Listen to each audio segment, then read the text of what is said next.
L'un des endroits les plus captivants et les plus mystérieux du monde est sans aucun doute l'Égypte. Mais d'où vient réellement le peuple égyptien?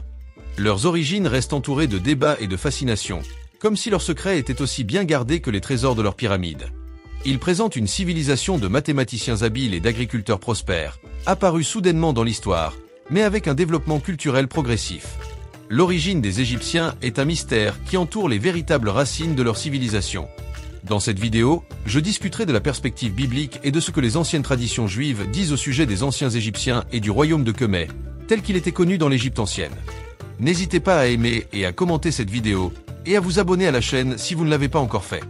L'Égypte ancienne suscite de nombreuses questions, en particulier le débat sur la race de la population égyptienne de l'époque. Beaucoup de ces débats visent à découvrir la réalité ethnique des anciens Égyptiens, et au fil du temps, des théories ont été créées sur leur apparence physique. Cependant, la vérité est que l'apparence physique, la race et l'appartenance ethnique des anciens Égyptiens sont bien documentées dans les anciennes peintures murales des pyramides et ailleurs dans l'Égypte ancienne. Ces représentations montrent la population avec un teint brunâtre, bien qu'il y ait aussi des représentations d'Égyptiens à la peau plus claire. Les Saintes Écritures fourniront la réponse quant à l'origine des anciens Égyptiens.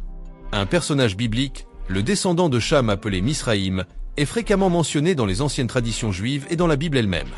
En outre, les peuples arabes et syriaques, ainsi que la plupart des peuples sémitiques, identifient un personnage nommé Misraïm comme étant l'Égypte et le peuple égyptien comme étant originaire de ce pays. Il est intéressant de noter que dans les langues sémitiques anciennes, l'Égypte a reçu des noms similaires à ceux de l'ancêtre Misraïm. En hébreu et en phénicien, elle était appelée Métrem, en araméen Mishrem et en arabe Misr. Tous ces termes ont une origine similaire au nom de Misraïm. Autre fait curieux, la Bible décrit le pays d'Égypte comme le pays de Canaan, situé en Afrique du Nord. L'Égypte est la terre de Cham, la terre de l'âge d'homme, et Misraïm est son fils. Certaines interprétations suggèrent que Misraïm pourrait être le fils premier-né de Cham, mais il existe des arguments contraires selon lesquels Cush était son premier-né. Cush et Mishrin étaient tous deux des fils de Cham.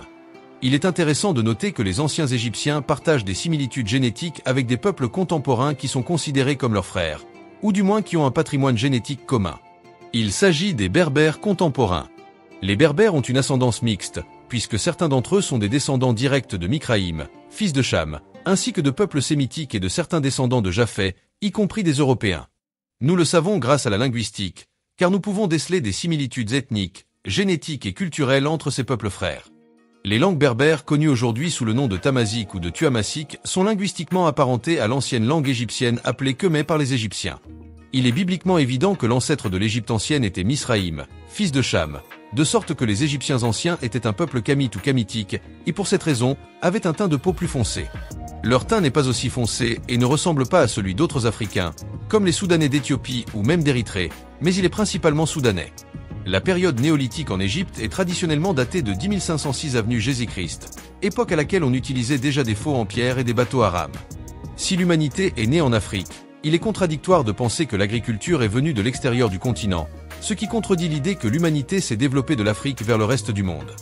Les mégalithes de l'Égypte ancienne, datant de 1500 avant Jésus-Christ, sont la preuve que les populations au sud du Nil possédaient déjà des connaissances astronomiques et connaissaient les mêmes cultures que celles qui se sont développées en Méditerranée et au Moyen-Orient. À cette époque, la région arabe ou saharienne de l'Égypte ressemblait au Groenland. L'oasis, connue sous le nom de Dakhla, au nord-est de l'Afrique, comptait parmi ses habitudes les animaux domestiques et la chasse. Des animaux tels que les girafes ayant déjà disparu du Sahara, ce n'est pas le désert qui a isolé certains Hamites du Sud, comme les chasseurs bédouins. Des documents attestent que des personnes sont passées de l'âge de pierre à l'âge de bronze en utilisant des briques de bois. La désertification du Sahara peut être comprise à la lumière des effets des périodes glaciaires, qui ont provoqué une grande sécheresse dans la région proche de la Méditerranée. La formation de ces grands déserts a poussé les animaux et les chasseurs vers le sud.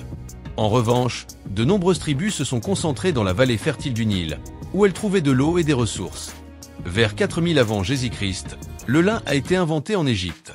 Le lin est le premier tissu connu produit par l'homme, bien que l'on ne sache pas exactement quand la teinture de cette fibre a commencé. Toutefois, certains documents font état de sa culture dès 2500 avant Jésus-Christ. Par les Égyptiens, la région du Sahara a commencé à se développer rapidement et s'est étendue sur environ 400 miles à l'ouest du Nil, adoptant une culture politique de chasseurs-cueilleurs. Si vous aimez mon histoire, cliquez sur « J'aime » maintenant et aidez ce message à atteindre plus de personnes.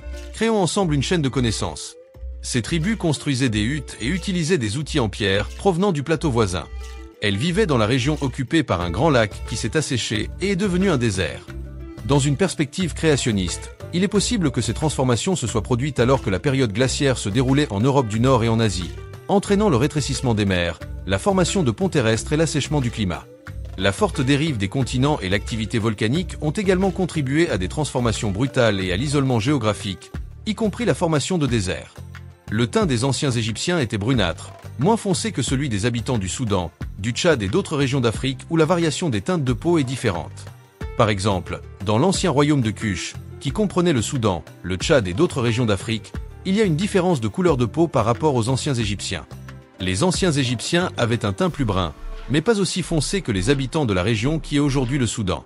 Nous disposons de preuves archéologiques, telles que les peintures murales trouvées dans les régions de l'Égypte ancienne comme Saqqara et Beni Hassan, qui montrent clairement à quoi ressemblaient les anciens Égyptiens. Nous pouvons également constater le contraste avec les peuples sémites, qui avaient un teint de peau légèrement plus clair, allant du beige légèrement bronzé au brun.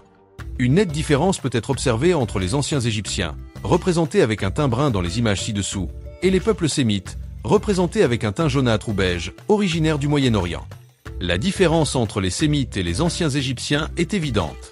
Cependant, de nombreuses personnes peuvent mentionner l'existence d'images anciennes d'anciens Égyptiens dont le teint de peau est similaire à celui des peuples sémites. L'explication est simple. À partir de 1900 avant Jésus-Christ, il y a eu des migrations de groupes de personnes appelées Sézo, qui étaient des sémites du Levant méditerranéen, Syrie, Liban, Jordanie et autres régions. Ces groupes ont ensuite commencé à se mêler à la population égyptienne. À partir de cette année-là, on assiste à d'importantes vagues de migration en provenance du Moyen-Orient. Ces migrations se sont installées en Égypte et selon les récits bibliques, les populations sémitiques qui sont arrivées sur la terre d'Égypte ont fini par devenir encore plus nombreuses que la population égyptienne noire autochtone d'origine misraïm. En raison de ce métissage, les mariages mixtes dans l'Égypte ancienne sont un fait rarement évoqué sur l'Internet. L'Égypte ancienne était un lieu de grand mélange ethnique entre les anciens Égyptiens à la peau brune et les Sémites à la peau légèrement bronzée et jaune-beige. Nous pouvons constater que les anciens Égyptiens avaient une peau plus brune, tandis que les Sémites avaient une peau légèrement plus claire, mais avec des caractéristiques différentes. Il y a eu un mélange ethnique entre ces peuples. À partir de 1900 avant Jésus-Christ, les Égyptiens de souche et les peuples sémites ont commencé à se mélanger. Ce mélange a duré jusqu'en 1500 avant Jésus-Christ, et d'autres migrations ont suivi. Bien que les prêtres et d'autres membres de la population égyptienne aient répudié les peuples sémites, les appelant vagabonds du désert, voleurs du désert, ou venant des sables du désert, beaucoup d'entre eux ont fini par se mélanger. L'image montre que les pharaons ont épousé des femmes sémites, ce qui met en évidence ces mariages mixtes. Cependant, les mariages mixtes en Égypte ne se limitaient pas à cela, car des dynasties de peuples nubiens, qui étaient en fait noirs et originaires du Soudan, se sont également mélangés aux Égyptiens. En outre, nous savons que le métissage avec les Macédoniens a été encore plus important à l'époque des pharaons ptolémaïques, qui venaient de Macédoine, en Grèce, et avaient la peau claire. Aujourd'hui, la population égyptienne descend directement des anciens Égyptiens, qui se sont largement métissés avec les peuples sémites et ont également reçu des gènes de la Grèce et de l'ancienne Macédoine.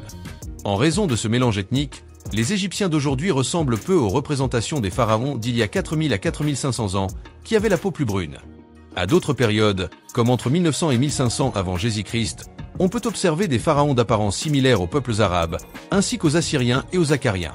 Cela s'explique par les nombreux métissages qui ont eu lieu. Cependant, l'origine des anciens Égyptiens remonte à Misin, leur fils, qui avait une peau plus foncée et une teinte brunâtre. Au fil du temps, les métissages ont donné naissance à des races mixtes. Si vous voulez rester au courant des révélations les plus incroyables sur les histoires bibliques et recevoir d'autres vidéos comme celle-ci, abonnez-vous ci-dessous. À bientôt dans la prochaine vidéo.